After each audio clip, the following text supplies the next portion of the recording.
Saturday lights, y'all know the deal. SC pride, we keep it real from the swamp to the ground. Let that crowd roll. It's water cooler talk. We talk that score. Saturday lights, y'all know the deal. SC pride, we keep it real from the swamp to the ground. Let that crowd roll. It's water cooler talk. We talk that score. Bama roll tide, hear that rammer jammer shout. Between the hedges, Georgia dogs coming out. War Eagle flying over Jordan hair skies. Hottie toddy down in Oxford, rebels rise. Cowbells ringing in Starkville all night. Rocky Top singing in that Neyland light.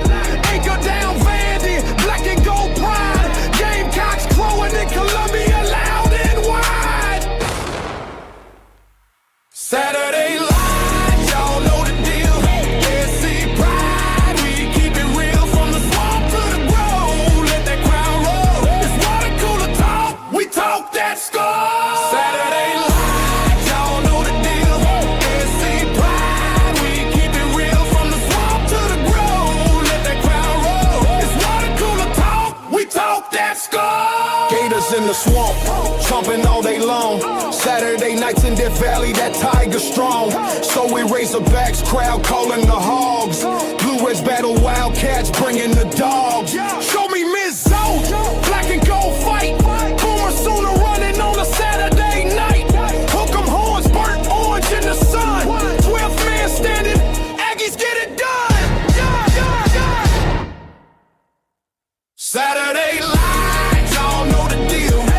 SC pride, we keep it real from the swamp to the grove. Let that crowd roll. It's water cooler talk. We talk that score. Saturday lights, y'all know the deal. SC pride, we keep it real from the swamp to the grove. Let that crowd roll. It's water cooler talk. We talk that score. What it is, everybody, man? What's going on? It is your guy, Nick Frazier, one half of the Water Cooler Talk Sports podcast, man. I am here tonight. Tonight, you can hear him, but you can't see him. Tell him who you are, boss, man. Man, it is Marcus Fitzpatrick. Let's go. Let's get it. Yes, sir, man. We appreciate y'all so much, man, for rocking with us here around the Water Cooler, as always, man. And before we get into it, man, make sure you follow us on Facebook at the Water Cooler Talk Podcast, man. Follow us on Instagram and TikTok at the Water Cooler Talk. Follow us on Twitter at CoolersPod23. And, of course, subscribe, like, share, and hit the notification bell button here on YouTube. So you know when we post more videos and when we go live. Man, we trying to get 800. We're trying to get 800, man. So tell your friends, tell a friend, to tell their uncle and their cousin to come on over here and rock out with us, man, as we discuss this college football, SEC football talk over here around the Water Cooler, man. We appreciate y'all so much for rocking with us as always, man. Marcus, how you feeling tonight, my guy? Man, I can't complain, bro. How you? I guess I'm doing all right, man. I guess I'm doing all right. Bro. What's wrong? Guess I'm doing all right, bro. Guess I'm doing all right, bro. Guess I'm doing good. I ain't even gonna get into What's it. wrong, I ain't gonna get into it, bro. But I guess I'm doing all right. But it is what it is. We appreciate y'all, man, for rocking with us here around the Water Cooler, man. Marcus, man. We get into this. We get into the thick of it. We about to get into SEC play, and tonight we're gonna talk about this passing attack for Auburn. We talk about the mainly focusing on the receiving core. So we want to focus on tonight. And we're going to take a look at Auburn's tight end and receiving core, and we're going to look at Oklahoma's linebacker and defensive back core is what we're going to look at. And we're going to see what this matchup looks like. And I want to ask the question at the end of the show, do you think we are looking at this game the wrong way? Could this game actually become a shootout to where both teams are throwing the ball all over the field? I want you to think about that. I want you to think about that question, because that's what I want you. I want to get your answer on that at the end of the show. You cool with that? Yeah. All right, okay. All right. I appreciate it. Let's see who in the chat, man. Shout out to Auburn that said, man, War So Eagle, let's AD4L. go. What's up, AD4L? He said, well, What I heard from looking on the host for locked on host of OU, they're going to stack the box and hope their four quarterbacks can guard our wide receivers. If our O-line can hold up against their D-line, I think Jackson Arnold can pick them apart. Okay. All right. I like it. The Huggy Beard is in the chat saying, So what's Huggy. up, the Rooster Mac? Hope you're doing all right, man. The legend of Sweet Shabbat Williams. We appreciate you so much, man, for rocking with us. King of the comments is in the chat. Travell said, what up, folk? Water cooler talk. What's going on, man? He also got something else. It's about to get weird. What? It's about to get weird. Every time he here, it's about to get weird. That's his catchphrase now. Talking about Travell. That's his catchphrase. It's about to get weird, bro. I guess, man. You see what he said? Win one for Charles. Yeah, I see that. It's about to get weird. Anyway, chat up. What's up? What up, Nick and Marcus? That's from the Huggy Beard. What's up, Huggy? Hope you're doing all right, man. He said this game is more of a statement than the Baylor game. Okay. All right. I see what you're saying. I like that. I agree with that. I like that, man. The Huggy Bear said, man, Travell, forget that, man. Win one for the Rooster. That's what I'm talking about. Shout out to I got Malik Brown, man. He said, what's going on, Malik? How you feeling? He said, what's going on, water cooler? What's going on, man? We just around here chilling around the water cooler, just making it happen. Doing what we do, man. Doing what we do. That's what we do, man. All right. Let's go ahead. Let's get into it tonight, man. So, as you can tell from the poster, from the thumbnail of the show, the thumbnail says, pass catchers assemble. So I'm gonna ask the question, man. Are we looking at this game the wrong way? Before we get into that, man. Shout out to Tim, the tool. Mine Taylor said, "What amigo fan? What's going on with you, man?" Huggy Beard said, "Man, righteous word. Every time Travell call, I say that out loud. It's about to get weird." Okay, all right. That's dope. But let's go ahead. Let's get into it, man. Are we looking at this game the wrong way? Are we? Because we looking at strength on strength. We know Auburn's strength is running the football.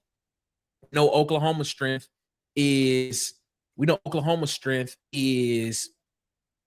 their front seven on the defensive side of the ball, and they have been stopping the run.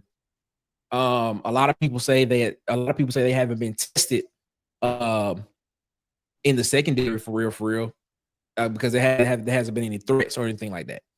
But has Auburn put anything on tape to make other teams feel threatened by their downfield passing game? That's the first question I want to ask you. Has Auburn put anything on tape to make other teams fear them throwing the ball down the field? Ask you that question. Outside last week, that deep ball to Cam Coleman, that wasn't really that deep. Not so much. 132 yards. Yeah, no, I'm saying not so much. Okay. All right. So if you were Brent Venables, how would you come out in this game, and how would you come out and attack Auburn's offense in this game? Would you sit in a too high shell? Would you do a lot of middle close with a single high safety? Would you use three safety look? Would you do a lot of man match coverage? Would you bracket Cam Coleman? Would you bracket Eric Singleton? Would you man bracket Eric Singleton? Would you man bracket Cam Coleman? What would be your philosophy in this game if you were the DC for the Oklahoma Sooners? I think honestly in this game, if we speaking on Auburn's offense, I would stack the box. Honestly, okay. And I would dare them to beat me through the air, and I'm gonna send pressure when we get. I'm gonna try to keep them behind downs. Behind the chains on downs. Okay. So meaning, what that means, like on second down, keep it second and long, third and long, and force them into passing downs, force them into uncomfortable situations. And when they get into those uncomfortable situations, I'm sending pressure. Because if he's uncomfortable when he drop back and he hold the ball too long, we're gonna get there. All right. He can't make the read that he's supposed to make in that drop back game. When I send that pressure, we're gonna get there. Okay. I like it. I'm gonna be honest with you, man. I would probably bracket Cam Coleman and Eric Singleton this whole game. And I would make somebody else beat me in the pass game. That's probably what I would do. I would probably man bracket Cam Coleman and man bracket Eric Singleton, not at the same time. And the thing about it, I like bracket coverages to a degree. I like bracket coverages because what it does is it's almost like a high-low read for the defense because it's almost as if that's literally what it is. To be honest with you, I don't know why I said almost, but it's literally what it is. Yeah, I don't know why I said that. I don't know why I said almost. I said that's literally what it is. All that is that communication between that corner and that safety, or the safety and the linebacker. Yeah, Or safety and the linebacker, or safety and the nickel. My position. So I kind of like it. I understand it, and I understand why some teams may use it. And the thing about it too is you can also run a lot of match coverage out of it as well, and things stuff like that. But you got to have people you got to have guys that's the defensive side of the ball that understand what match coverage is and what you're supposed to do in certain situations, and they got to be able to process it really quick as well. That's probably what I would do. I would probably just bracket those two guys because those are the two guys that have shown me so far during the 3 weeks of actually being a threat going down the field in the pass game. Like you said, Cam Coleman having a deep ball in the game against South Alabama. And then, of course, Eric Singleton has just been I think Eric Singleton is the leading reception leader for Auburn right now. What I'm saying. Speaking of that, let's go ahead and let's look at let's look at it. So let's look at Auburn's tight end and wide receiver production. I'm gonna take the banner down real quick so we can take a look at it all together. So this is through 3 weeks. Eric Singleton, junior, 5'11" wide receiver, 13 receptions, 149 yards. He's averaging 11.5 yards per catch, 2 touchdowns. Cam Coleman, sophomore, 6'3", wide receiver, 10 receptions, 149 yards, averaging 15 yards per catch, 1 touchdown. You see both of those guys identical in yards on the season, similar in catches. I think Horatio Fields right there in the middle is the only one that has double-digit catches. Is the only other person averaging 8.8 yards per catch and that has 88 yards on the season. Malcolm Simmons, who I think could potentially have a breakout game in this game. He could be the one to have a breakout game in this game. Malcolm Simmons, 5 receptions, 63 yards, 12.6 yard average. Perry Thompson, 2 receptions, 11 yards, 5.5 yards average. Preston Howard should have way more receptions than that. I just gonna say that he has so many drops. So many drops. And a 2 touchdown. receptions. He should have a touchdown right now. He should have a touchdown on that board too, man. 2 receptions, 15 yards, 7.5 yards per catch. And then, of course, Brandon Frazier is sitting there as well. The same, 2 receptions, 15 yards, 7.5 yard per catch is what you're looking at. So I tell you, man, this is what we have right now in the passing game. This is what we have. These are our top guys in the passing game right now. That you're more likely gonna see on the field every down. You're gonna see some combination of these guys on the field every down. This is what we have. Looking at those numbers, Marcus, does that give you more?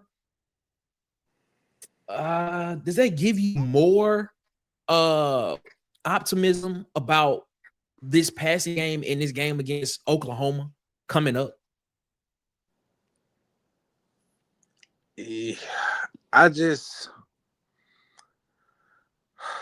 don't want to get into a drop back game situation, man. I'm gonna just go ahead and say it. I really hope that it doesn't come down to being a shootout. I hope we don't have. I hope we can. Because the thing about it is, I'm loving the balanced game right now from our offense, and I think if we end up getting in a shootout, I don't think I have seen enough in these past weeks to confidently say we win that shootout. Okay. I mean, so it sounds as if I ask you this question: do you think can Auburn afford to get behind in this game? How much we talking? Can Auburn afford to get a touchdown to 10 points behind in this game? I think a touchdown, but 10. I think we start seeing flashes of old Hugh Freeze. Okay. I think 7. I think a touchdown. He keep his composure. He still run the ball. He still clock manage. He still finds a way to keep a balanced game. But I mean, so I ask you this question. This is going towards more coaching question right here. So last year we saw that happen in the Vanderbilt game. Vanderbilt got up, and we saw him panic a little bit. So are you saying there's a difference in Hugh Freeze this year from that happening this year? Do we see I him think, not I panic? think, I think you see him panic depending on the points. What's up, C Hall? What's up, C Hall? What's going on, my Like guy? I said, I think 10 or more points, he panics. Ooh, You see, okay. he frees. You think we start throwing the ball around the field? Is what you think? Yep, I think we get real happy and we lose proof. We lose the script. We throw the whole script away.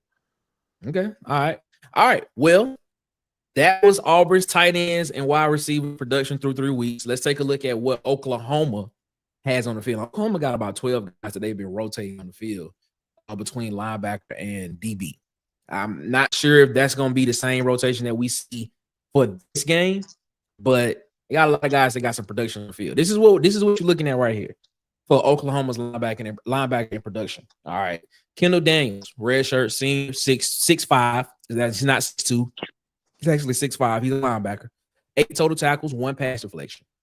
Kip Lewis, red shirt junior, 6'1", linebacker. 13 total tackles, 1 pass deflection.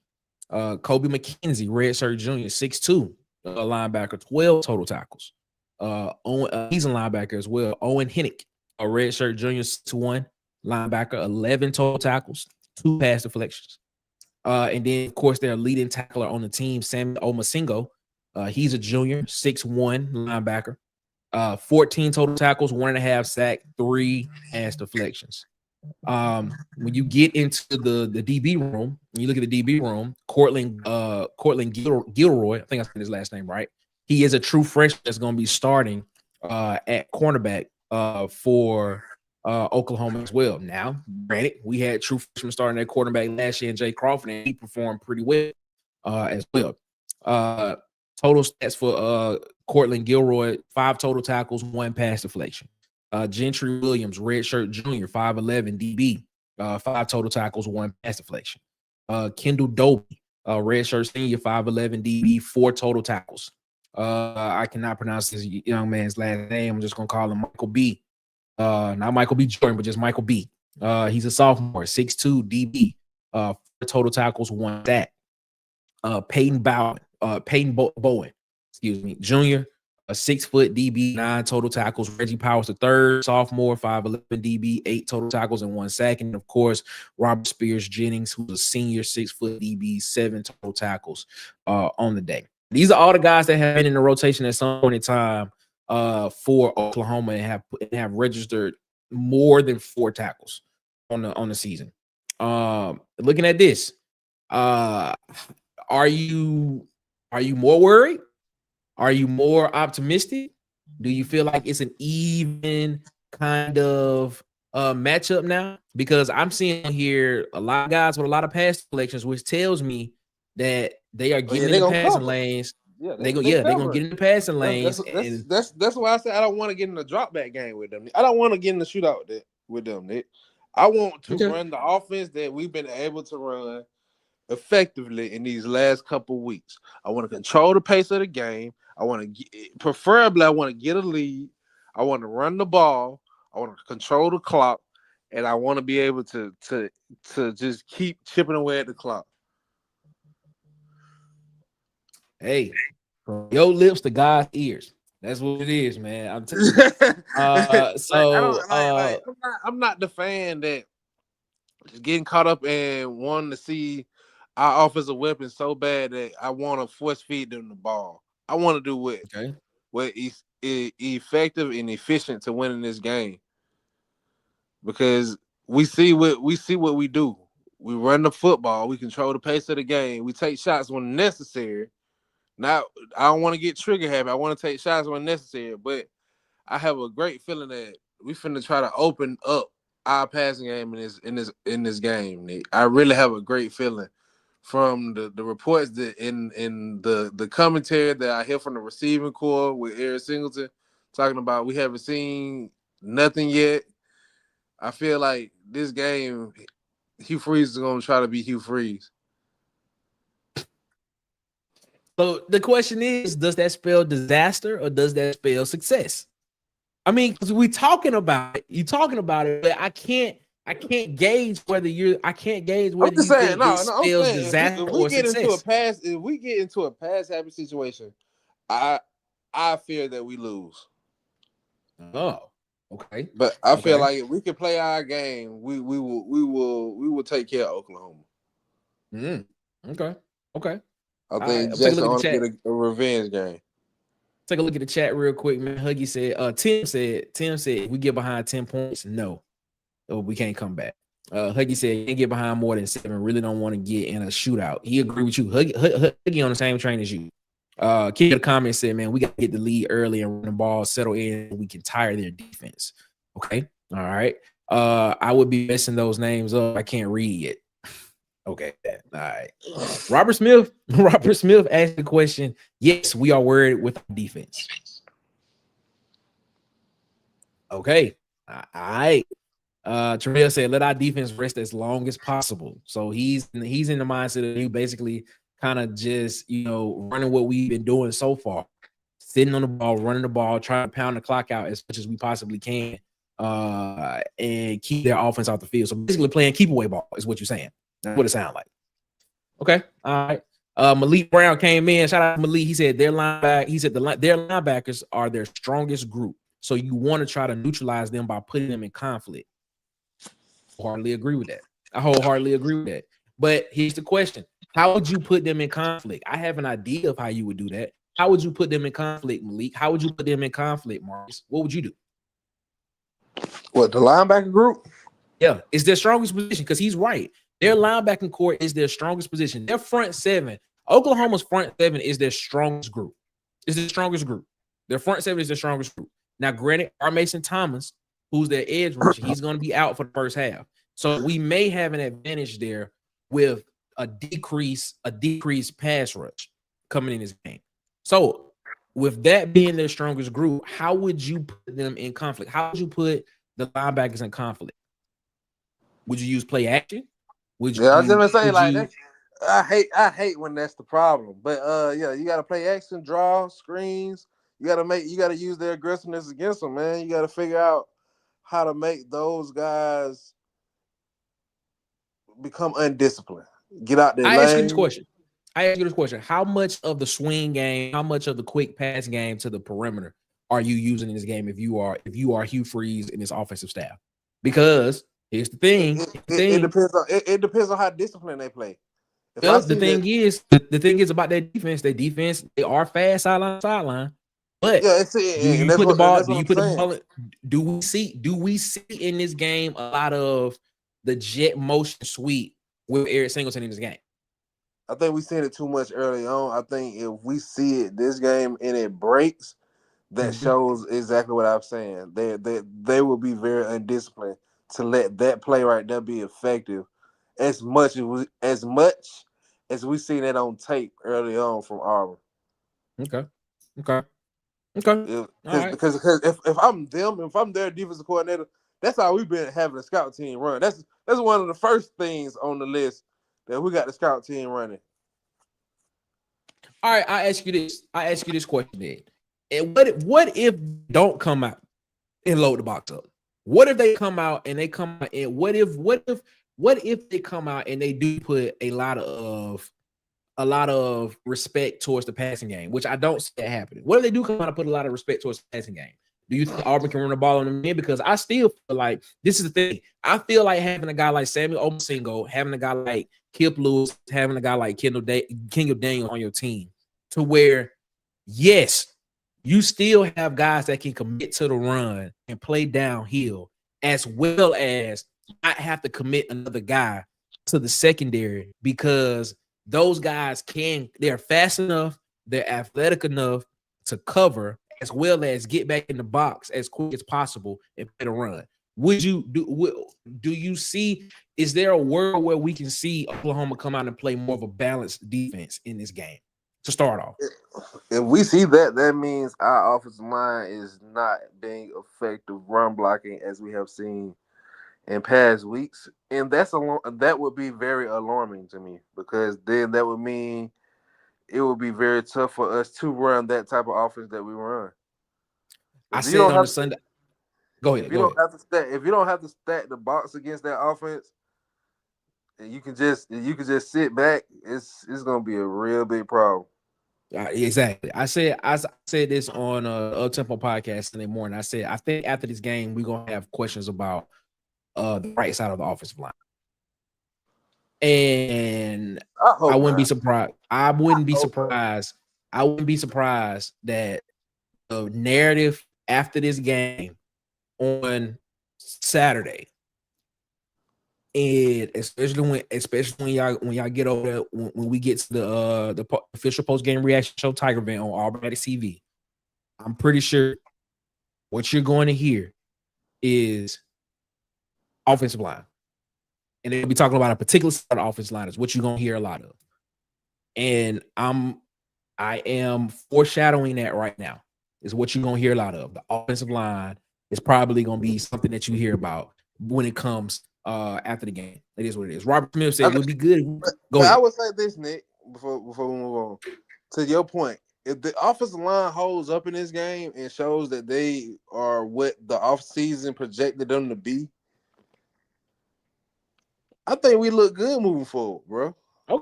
Okay. I think I would feel very confident in our offense moving forward if our offensive line hold up this game. Because like you were saying, I think that's the biggest matchup for real. Quietly, the trenches in this game is going to be a very huge matchup. It's always a huge matchup in every game. Well, we understand that though, but I'm just saying, like this for us as an RPO game, for us moving forward, the trenches is going to really be telling for us moving forward. I think all the question marks that we have on our offensive line, in this game, we should have our answer. All right. Robert Smith said we'll be good if we can run the ball. If we can run on them slow. If we can run on them, slow the clock down. If we can run on them, be a huge test with our D-line. All right, slowing the game down. I think everybody wants to slow the game down. Huggy said I'm definitely on the same page, Marcus. That's it. That's what I'm talking about. He said make them make the read guy in the RPO game. So go ahead. What you said about that, Marcus? No, I said I appreciate you, Huggy. Oh man, Malik said as much as possible. So basically, you trying to put a guy in conflict. You trying to make him either crash. You trying to make him. It's what we would call it. Because if you run it, you reading. Yeah, you make the wrong read. You read in either the defensive end or outside linebacker, and sometimes it's even a strong safety if they down in the box. You trying to get them to commit to one and then go the other way. Is what you're trying to do. I know that feeling. I know that feeling. Oh, so well. Making the wrong you feel like you made the right read, and next thing you know, the ball going in a whole different direction. You follow killing me with that, dog. Damon Jets.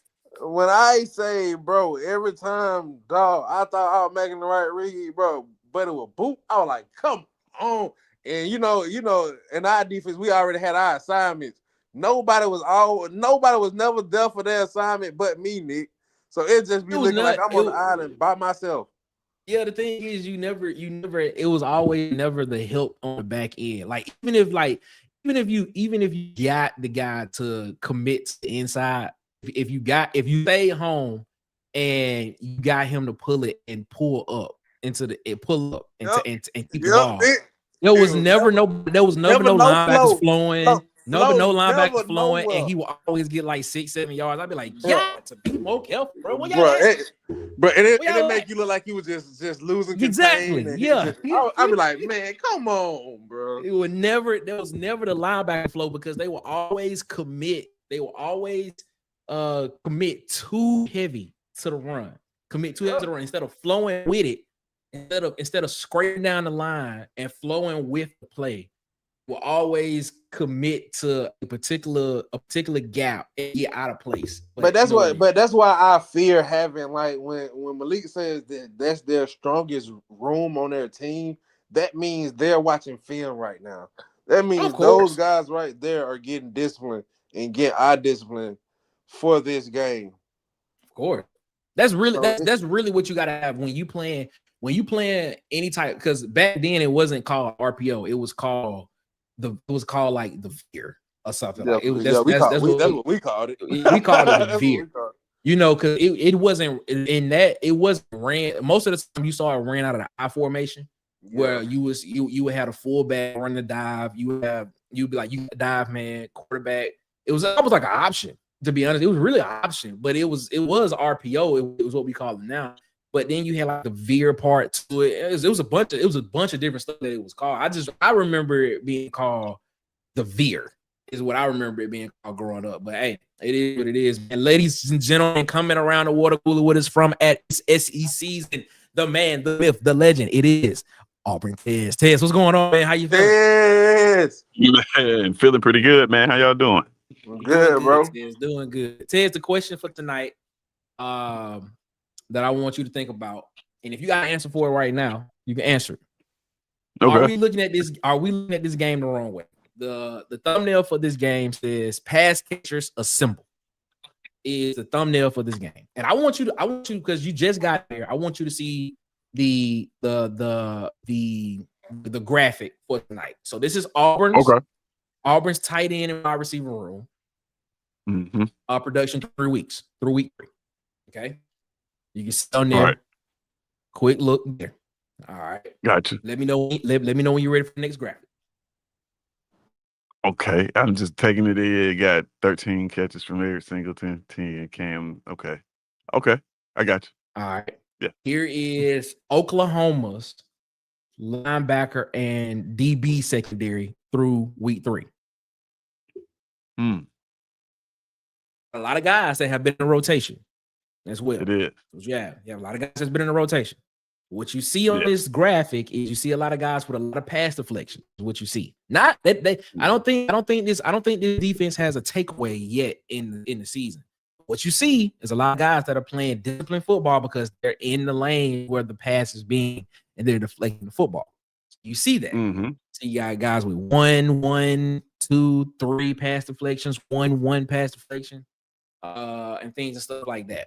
All right. Now, we looked at this on Monday's show. We looked at the quarterback comparison right here on Monday's show. Look at the numbers. They're right there. And things and stuff like that. And then we also looked at Auburn's defense versus Oklahoma's offense right here as well. Just looking at it side by side so you can see exactly what it's talking about and things and stuff like that.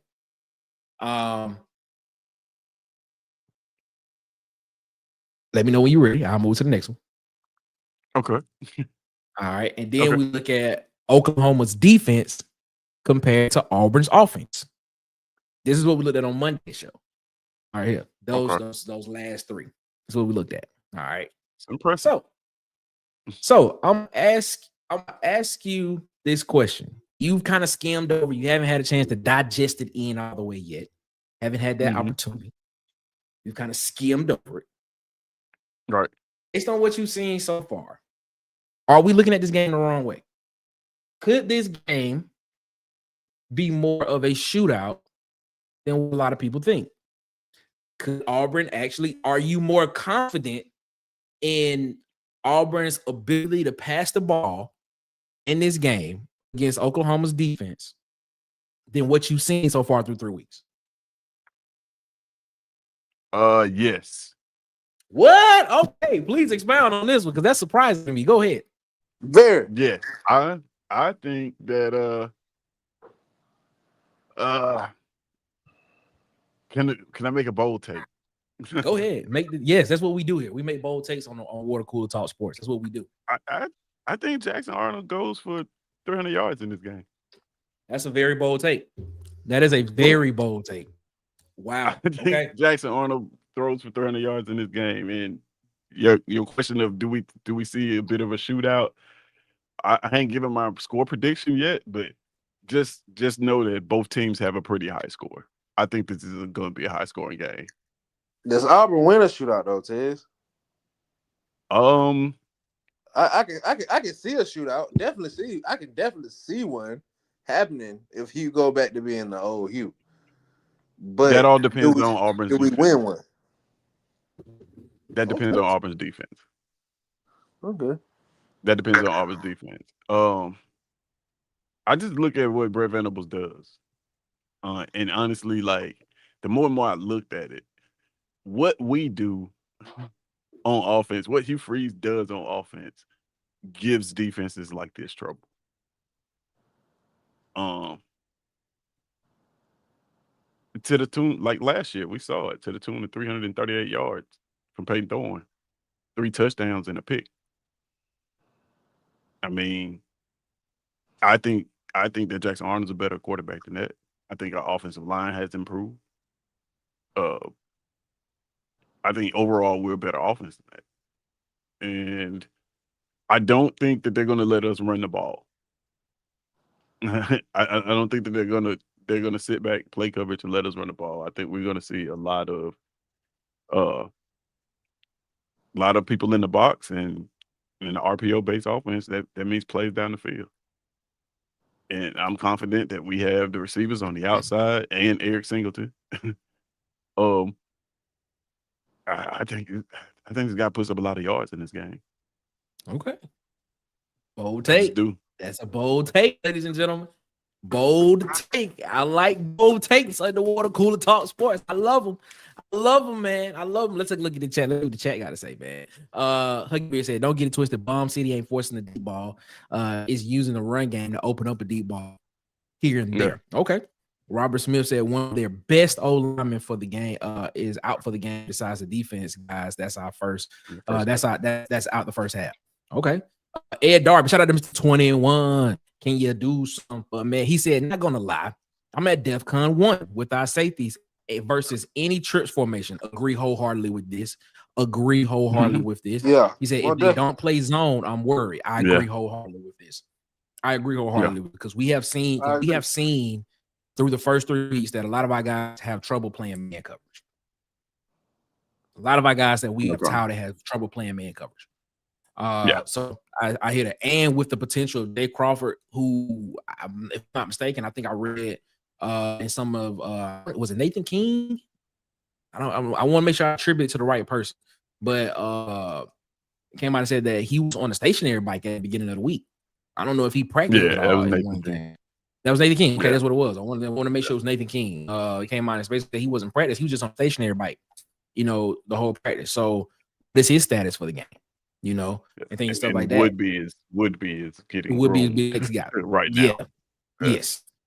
So we're gonna see, man. It says I would attack their linebacker with the jet sweep motion, QB power, and the play action that we have not seen from that formation. Okay. Thanks. I like that. Going back to we're going back to 2010. 2010 Cam Newton is what we're going back to. Yeah. I mean, why not? Jet sweep motion with Eric Singleton is. But that's what I was gonna say. I see it being more like the Baylor game, and I think Jackson Arnold is gonna find a way to create plays with his feet, bro. I think he is. Yeah, I just say I think it's gonna be a balanced offense. I think it's gonna be around 200 to 230 yards passing, and almost 100 and something. If I go ahead and say it, I think he goes over 100 yards rushing again. If that happens, we will run him off the field.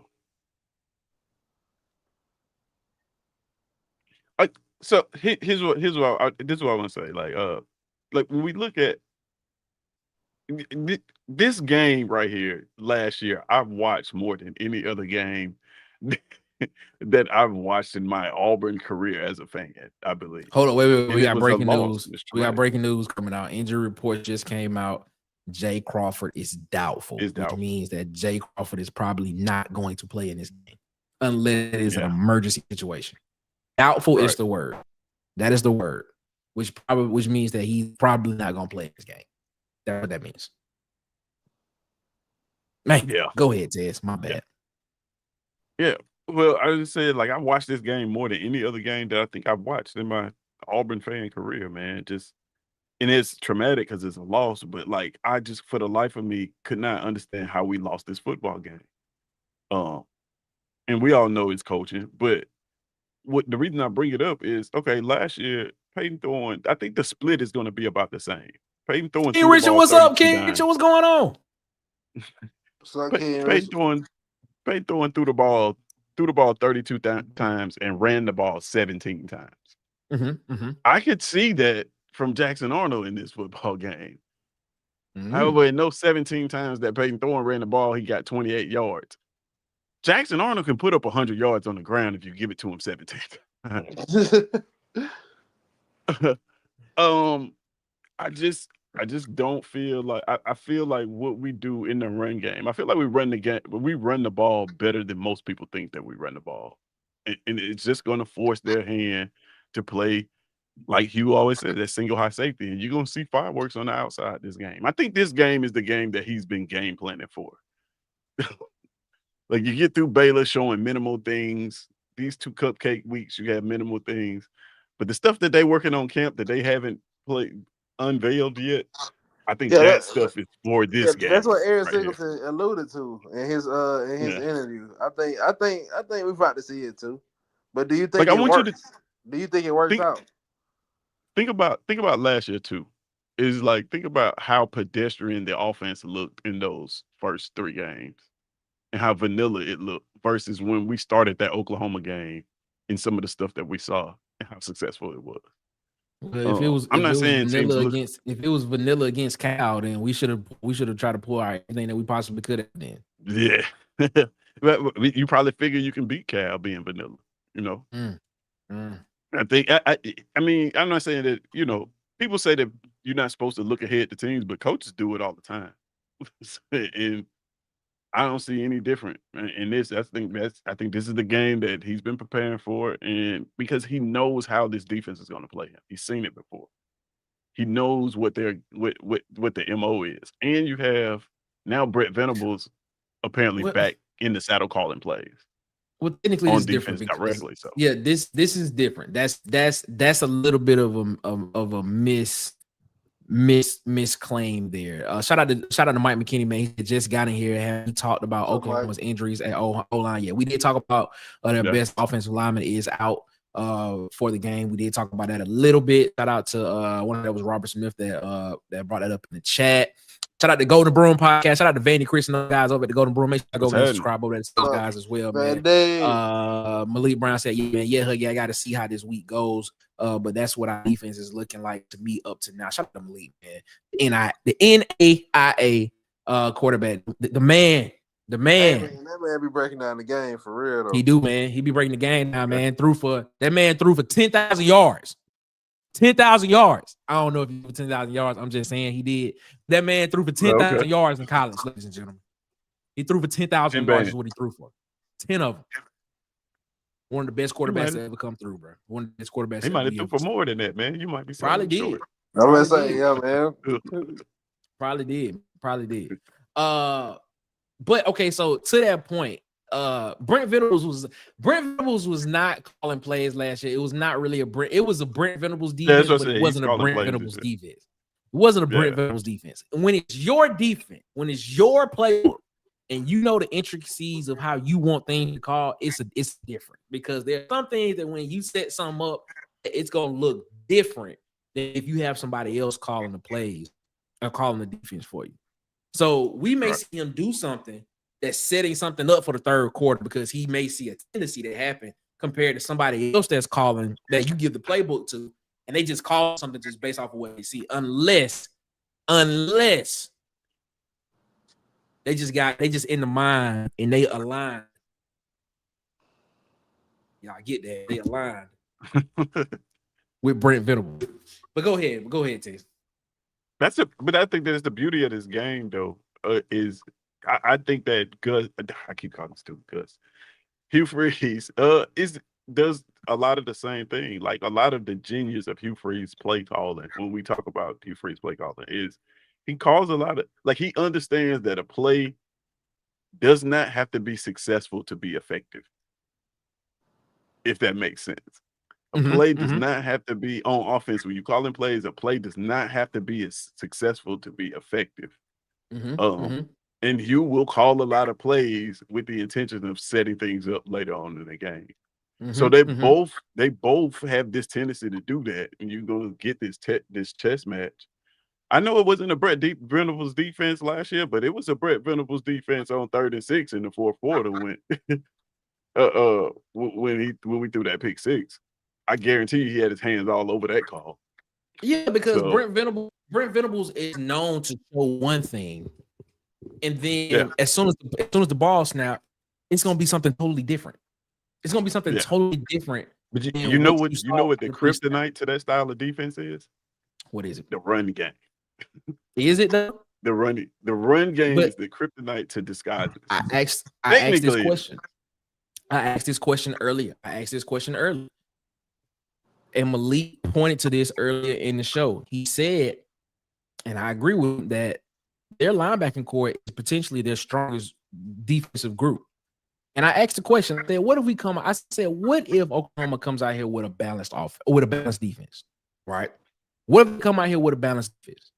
What if, because linebackers are so versatile, Kip Lewis, Sammy Omasino, Kendall Daniels, who's going to play at all three levels when they go to that 3 high safety look that Oklahoma going to use, because they're so versatile and so balanced at the linebacker position, that those guys are just as athletic to stay in the box and get back into pass coverage just that quick. They don't have to commit.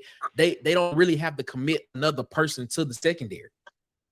They can still keep that guy in the box. And if it's not a run, that guy can easily get back out in the pass coverage just as fast. We haven't seen that with our linebackers yet. Just yet. You know what I'm saying?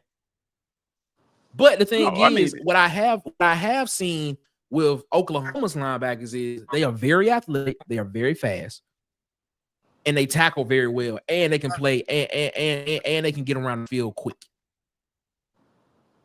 I mean, I agree with that. I just feel like, I'm telling you,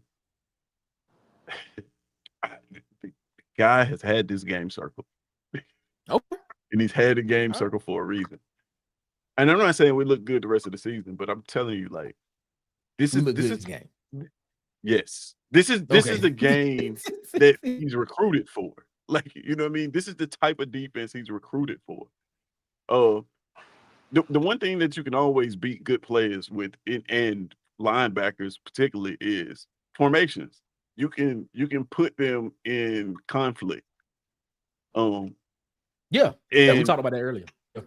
And Hugh Freeze does a good job of doing that, either with motion or just alignment in general. So it's really tough for a team to play us in a base defense when you can manipulate formations like that, and the people you're using to manipulate the formations are extremely talented. If Eric Singleton goes into motion, you must pay him attention. He demands attention. And there's only a couple ways you can play that. You know, bracketing them or like whatever. Like it takes another man away. And on the outside, you have one of the best receivers in college football in Cam Coleman. He almost requires a double team. I think he can beat anybody over the top. Let's have a conversation. All right, let's have this conversation.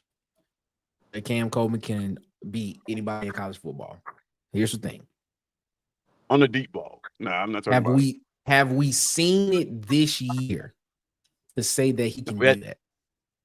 No, he hadn't thrown the ball that much. Okay. We thrown it 69 times, almost 70 times. That's roughly about, I don't know, 33, 34, 33, 34 times a game. If you average it out, is what you're looking at. No, that's about 20 something like that. Wait, yeah, you're right. My bad. I'm tripping. You're right. That's about 20, 22, 20, 23, 20 something, 23, 24 times a game. I put 10 on that I wasn't supposed to. If we throwing the ball 20 times, right? If we throw the ball 25 times, how many times do you think Cam Coleman should get targeted? Targeted? Yes. I don't think Cam Coleman is a high target receiver. So targeted, he probably gets maybe out of 20. Let's see, out of 20, probably 6. 24 out of 24 times. 23, 24 times. Yeah, probably like 6 or 7 targets. Maybe. That's how much I think he should get targeted. So he About should get 6 or 7, maybe 8. 40%. So he should get 40%, 40 to 43% of the targets of the game from the quarterback. That's high. That's high. That's a high percentage. Yeah. Okay. All right. He is the number one receiver. All right. I And like it. you can actually split that up with Eric Singleton. So give him the same amount, maybe more. So 80% goes to two guys. Yep. And then the other Roughly 80 to guys, 83%, 80 to 4% go to three guys. Let's go to two guys. that's kind of what you've been seeing, right? With a sprinkle of Horatio Fields in there. Yeah, but Horatio Fields got 10.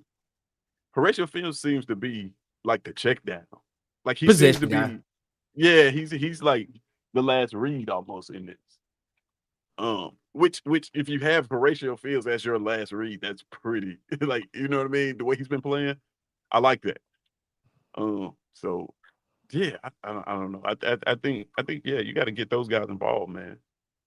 And Okay. the thing about Eric Singleton though, like you don't have to, I take that back because you don't necessarily have to throw him the football. You can hand him the football too. They can do some creative things with him. So Okay. him and All right, Mel. man. I want y'all to think about this, man. King Richardson, man. I hope this game is like the LSU game of 04, the game where it all comes together. Yeah. Y'all already know my prediction for this game. I want y'all want to give y'all predictions tonight, or y'all want to wait till Friday? I get mine Friday. Okay. Yeah, dude. Let me think on it. Okay. All right. I pretty much got for sure answer, but I just get mine Friday. Mike McKinney said, man, I think we see a lot of different looks from our offense this week. Okay. Vail said we haven't seen this because Arnold ain't had 300 on the root. What? Root bots? Root poop? Rudy Poops. Okay. Oh, I just see root poops. I don't see root. Okay. All right. You got to put a wild. I'm paraphrasing. Night of the Thorn. Just saying. In 3 games, we only had 4 TDs. Is crazy. 4 passing TDs. Yeah, that's what we got. Mike McKinney said, man, we also have to look at the sleeper factor of Malcolm. That is a good point. Let's bring it up. Let's talk about that. Ed Darby said Singleton will get his touches in the run game too. I think you just alluded to that, Ted. Let's bring that up. Let's talk about that. Malcolm Simmons, the sleeper factor of Malcolm Simmons. How could he be? And I think I stated this earlier in the show when we get started. Could Malcolm Simmons be the X factor in this game? Yes. Could he be the one? Because in this game last year, Malcolm Simmons had was it a 56 or 63-yard touchdown reception in the game? Yeah, he could be the X factor because you have seen early on we took 2 deep shots with him that we missed on. So we gonna try to dial one up in this game, possibly more. We just gotta hope that this time we connect on him, because we're gonna go back to those plays that he went deep on. Okay. Ed said, man, I don't think Auburn has been scheming on offense this year. Okay, so basically, they've just been. I don't think so either, Ed. I actually agree. Me neither. That's kind of what I mean. All right, so I ask you this then: what if we get into this game and you see all the same things you saw in the first 3 weeks? What's gonna be your analysis then? If it's working. Then my analysis is gonna be like, hey, keep doing it. Yeah, keep doing it if it's working. If it's not working, then of course. But for all intents and purposes, what Auburn has done the first 3 weeks, if you look at Oklahoma's defense and you look at what Auburn has done the first 3 weeks on the offensive side of the ball, a logical person would say if that's what Auburn walks into Norman, Oklahoma with, Auburn's gonna get blown out the water. But I tell you what, that depends on Oklahoma. If Oklahoma decides to play coverage, sit back, then you'll see what we've seen in the past 3 weeks. But the thing about it is, I don't think they're gonna allow us to run the football like that, though. Like I just don't. Good defenses don't. Like good defenses always are going to stop the run first. They're going to do whatever they have to do to stop the run first. Facts. And I just see that happening in this game, man. Because I think that we can run the football a lot better than we're getting credit for. But I feel like this. if we do what we have been doing in these past weeks, it's not gonna boil down to the because like I said earlier, I like the script you've been calling these past weeks, keeping it very balanced. I think at that point, if this is effective, what he's doing in these past, it boils down to what it always has been, and that's the defense. The defense has to come to play for that offense to be effective. We have to get 3 and outs. We have to get people out the field. We have to make stops. If Mateer gets in a situation where he can sling the ball across the field and do what he wants to, we are in trouble. If he can sustain drives and keep drives going, we are in trouble. We have to get quick 3 and outs with our defense for that game plan to work. Okay. Yeah, 100%, Mark. Mike disagrees with me. He said he can't say that. We pounded him in the run last year. I think our line is a major factor. You gotta understand the defense. They had some turnover on defense. They got some key guys that are still there, but they upgraded their defensive side of the ball as well too. Oklahoma lost like 40. I don't know if it was like 40, but it was like they had a nice turnover of like 25, 30 plus guys. They lost in the portal, something like that to that nature. And a lot of those guys that they recouped were guys that were on the defensive side of the ball. So they upgraded their talent. A lot of the guys that played in the game last year aren't they aren't there. It's going to be new faces in this game.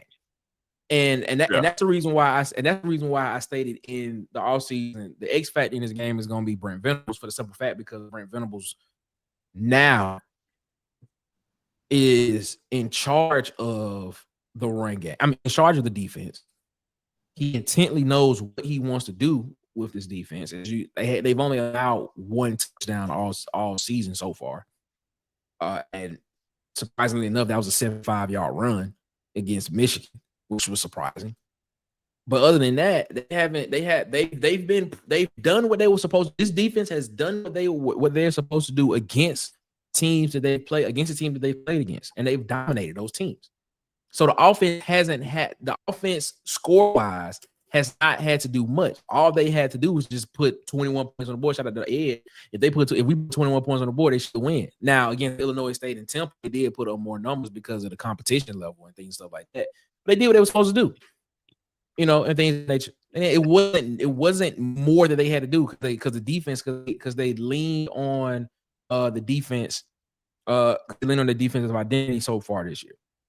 I think I believe that if Auburn goes into normal Oklahoma and we've done what we did the first 3 weeks of this season, I wholeheartedly think Oklahoma will embarrass Auburn if we do that. I believe that. That's the thing. That's the thing. They're not gonna let us. I agree with you. They're not gonna let Auburn run the ball like that. Like I agree. Like you said, good defense want to stop the run. That's what they want to do. Because if you stop run, that means you stop the other team from controlling the clock and controlling the game. And now you have the ball. You basically playing. You can control them by basically having them throw the football and then knowing that if an incomplete pass happens, the clock stops. And you give your offense more time on the field to go down and do what they need to do. It's basically what you do. So my thing is, I agree with you.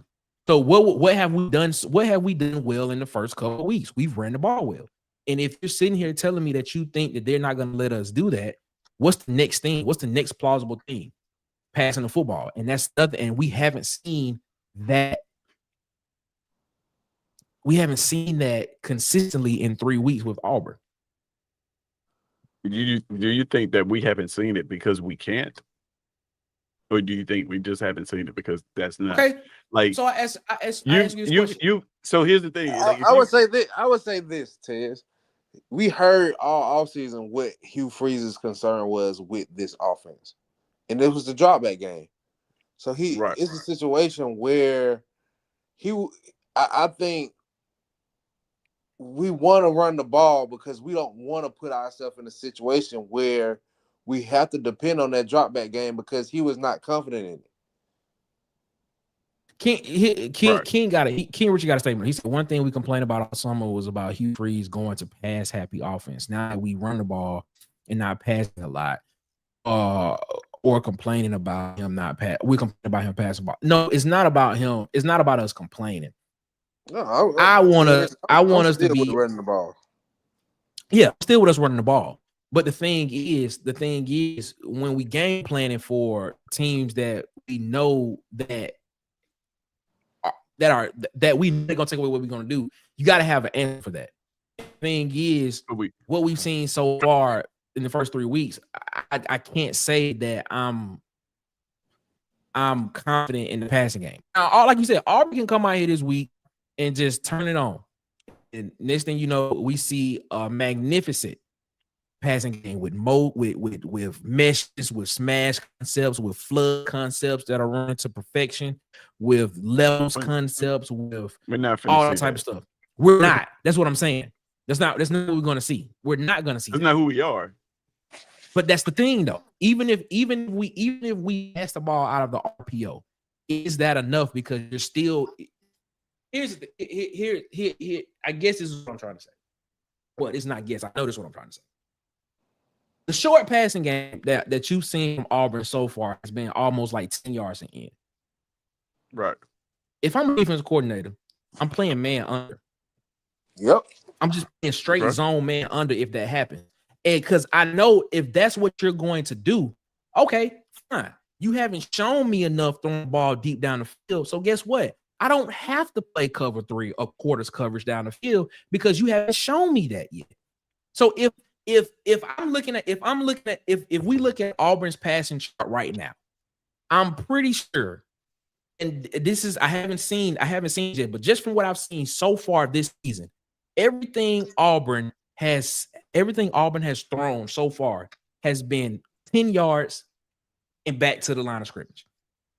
Except and here's the thing: when you can name the plays that have been past 10 yards, that's not good. Malcolm Simmons in Baylor, Cam Coleman in Baylor, and Cam Coleman again this past weekend. When you can name those 3 plays and then every other passing play has been 10 yards and in, that's not great for your passing offense. And I've always stated what makes offenses, I've said this, what makes offenses dangerous is if you can consistently throw the ball within that 15 to 20 yard or 12 to 18 yard range. If you can consistently do that, you have a dangerous passing game offense. In my personal opinion. I think here's the thing though, like just because we haven't seen it, that doesn't mean we can't do it. We criticized Hugh Freeze for passing the ball unnecessarily last year. We looked at that Cal game, it's like, man, he probably should have just ran the ball, handed the ball. Like the amount of times we said he should have just ran Jarquez in these games is crazy. And like now it seems like he's kind of got the memo. It's like if it doesn't call for me throwing these deep shots down the field all game, then I probably shouldn't do that. Yep. One of the reasons why you've seen a lot of the short passing game too is we've been extremely good on first down. Like we have not faced a lot of, you haven't seen a lot of 3rd and 10, 3rd and 12, 3rd and 8. We have managed first and second down to the point that we see 3rd and 4s, 3rd and 3s. If I got 3-4 yards to pick up a first down and I've been running the ball extremely well, yeah, I may take a shot every now and then, but I want to keep this. And on top of this, my defense is not getting off the field on 3rd down.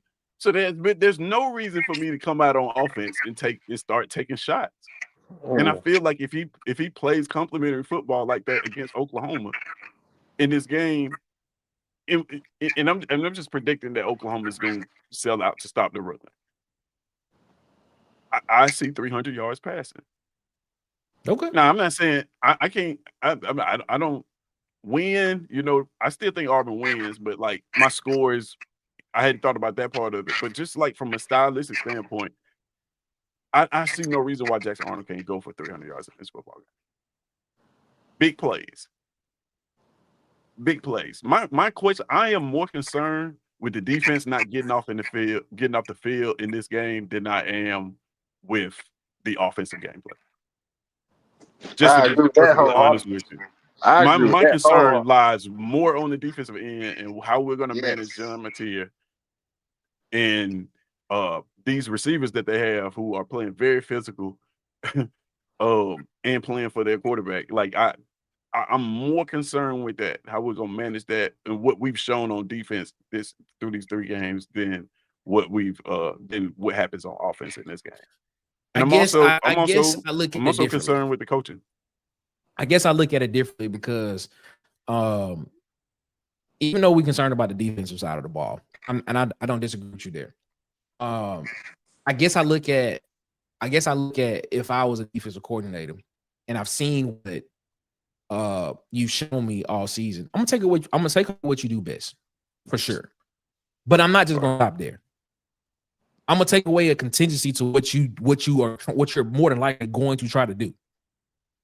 I'm gonna take that contingency away. I'm gonna have a plan for that as well. And then guess what? I'm gonna have another plan for the contingency to that contingency. And that's what I think Brent Venables is going to do in this game. And I don't want those would be just guesses though, Nick, because we haven't those are shown not, to your point, we haven't shown anything else. They can't be guesses because if here's the thing, if I can't stop you from running the ball, what do? You're gonna throw the ball. Okay, when you throw the ball, how can you throw the ball? Well, you can attack me down the seams. Okay, how can I stop you from attacking down the seams? Okay, so far you've shown me on tape that you run that you run a lot of things 10 yards in. How can I take that away? Okay, I'm gonna play underneath man coverage. I'm gonna play underneath zone coverage. Okay, cool. Now, if I take that away, what do they do then? They probably gonna try something deep. Okay, if that happens, I'm gonna play cover 3 cloud or something of that nature. I'm the type of person to where look, there's going to be something that if you do this, okay, I took this away. Now what I got to do to take care of it. It's not that simple though. If it was that simple, that's everybody exactly would have what a great defensive defense. coordinators do. I know, but everybody that's what the doesn't have good a great defensive coordinators defense, do. though. But everybody doesn't have a great defense. But I'm telling you, Brent Venables is that guy. I mean, he's a good defensive coordinator. Don't get me wrong. I just think that he's good.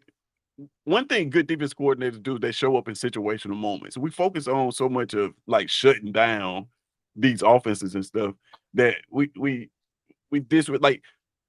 I think Brent Venables is good enough to make to call the defensive play to win this football game, or to call the defensive drive to win this football game. I don't think Brent Venables is going to put down on a defense that's going to completely stymie what we try to do on offense. That's why my question lies. Not recently. He's done it at Clemson. Yeah, that's when he was at DC. When he was at DC, he's been the head coach the past couple of years. Yeah, but what I'm saying is now that he's back in the saddle of calling plays in a defensive coordinator type role, you have to revert back to what he did at that time. And what we saw him do at that time, their defense actually helped them win a couple of national championships and held some teams to some points. I mean, I think the only national championship game that they played in that was actually a high scoring game, I can't remember the year, was whatever the second national championship that they won. Other than that, they've been kind of his defenses have been pretty stout. Hey, I mean, I get it. I understand that. But I'm just saying, like, I just don't think, I promise you, I don't think that he's going to come, this defense is going to come out there and pitch. Like, Oklahoma fans are talking like this might be a shutout. Like, I don't think it's going to be a shutout. Yeah, like, no. Yeah, when I say a high scoring game, if 35-32, something like that, 35-28, like, those are points. Those are a lot of points for this football game, like, in my opinion. I don't know, but I think, like I said, I think Brent Venables can make the drive, to call the defense on the drive to win the game, but consistently shut down this offense to where we can't do anything. I just don't think that that's the case. That's why I'm more concerned with our defense, because if their offense is playing well enough, I'll put it to you like this: I don't think we win this game if their offense is playing well at all. Because I think you are preaching right now. And that's because I have a lot of respect for Brent Venables in this defense, and I feel like Brent Venables can make the stop to win the game. So if our offense are both clicking, I have more respect for Brent Venables in situational moments to make the play, or make the call, or call the defense on the drive to win the football game. I think our path to win this game is we got to make John Mateer and the rest of those boys look bad. That defense has got to step up this football game. If we see what we saw these 3 weeks from the offense, I'll be cool. But if we see what we saw from the defense these 3 games, there's no doubt in my mind that we will lose this football game by 2 touchdowns. Can't say I disagree with nothing you said, brother. Can't say I disagree with nothing you said. All right, we shall see. We'll see Saturday. Y'all gonna get y'all predictions now, or y'all gonna wait? Y'all still gonna wait, or y'all want to go ahead? I actually hadn't thought about the score. I hadn't thought about the score yet, but man, I gotta see about this. All right, you're gonna wait till Friday. That is what it is. Ladies and gentlemen, man, we appreciate y'all so much for rocking with us here around the water cooler as always, man. Before we get out of here, please know that we will be doing the live game watch this Saturday, 2:30. It's the game time. We'll be coming on about 2:15 to we'll be coming on about 2:15, around about that time, 15 minutes before kickoff start. We're gonna go into the locker room. We're gonna watch the game. We're gonna watch us react to the game. So please come around the water cooler, chill with your boy Nick as we get ready to sit down and watch Auburn versus Oklahoma. I feel like it's the game of the week. It is gonna be the 2:30 game on ABC. So we'll be watching that as well. And then right after the game, right after we're done in the locker room, head on over to Auburn Addicts TV for the official post-game reaction show, Tiger Vent, with the mayor, Marcus Fitzpatrick, and DC Wolf, and you got the man, the myth, Auburn Tiz, man. We appreciate y'all so much, man, for rocking with us here, as always, around the water cooler, man. Make sure y'all subscribe to these channels, man, at It's SEC Season, at Tight Sports, Alabama Football Megacast, at Auburn Addicts TV. I got Dustin over at the Uptempo Podcast, B Sharp over at the Sharpshooter Sports Talk, Vanny Chris over at Golden Broom Podcast, and of course the Huggy Beard himself on YouTube and Huggy Beard on Facebook. As well, go ahead and make sure that you subscribe over to JMHO Sports Talk, just my humble opinion Sports Talk with Coach Sean, and of course On the Block Sports with Coach Carl as well. Make sure you head over there and subscribe to those guys, man, as always. And if you want to feel like a star, man, go over there and subscribe to our guy and follow our guy, DJ Hollywood Media. Follow him on TikTok, Instagram, YouTube at Hollywood Media, and of course follow him on Facebook at Hollywood Media with 2 A's, man. Shout out to the guy. Shout out to the people that mess with the water cooler talk. Mess with the people that mess with the water cooler talk. They mess with water cooler talk from the jump. But mess with the people that mess with the water cooler talk. Appreciate y'all so much for rocking with us, man. Tex, I know I already did it, but you want to tell people where they can find you at? I kind of already said you it. find me at It's SEC Season, man. Great show yesterday, man. You got, if you have some time, go check that out, man. Ranking show, tell us what you think about it, man. Find me at It's SEC Season, at It's SEC Season on all platforms, man. Thank you guys. That's what I'm talking about. That's what I'm talking about. Marcus, what you got to say to people before we get out of here? Catch me Friday, man. In the same spot you see me in today. Nah, y'all be safe though until Friday. Yeah, man, we'll be back Friday, 8 p.m. to 7 p.m. Central, back around the water cooler, man, and we'll be talking some more football. These guys will give the official predictions for the game that will be held on Saturday. And we appreciate y'all so much for rocking with us, man. As always, man, before we get up out of here, man, y'all have a good one. Better yet, y'all have a great one. I'll be blessed, man. Make sure y'all get the man upstairs above his, because he deserves all the praise and all the glory. And until then, 8 p.m. Eastern, 7 p.m. Central, back around the water cooler, ladies and gentlemen. It is one love. And guess what? We out this mug. We holler. Y'all easy. Boys and girls of all ages, you're tuned into the Water Cooler Talk podcast, the biggest podcast in the world. Yeah. Thanks for checking out this episode of Water Cooler Talks with your hosts, Nick Frazier and Marcus Fitzpatrick. Make sure you like and subscribe on your favorite podcast platform so that you never miss an episode.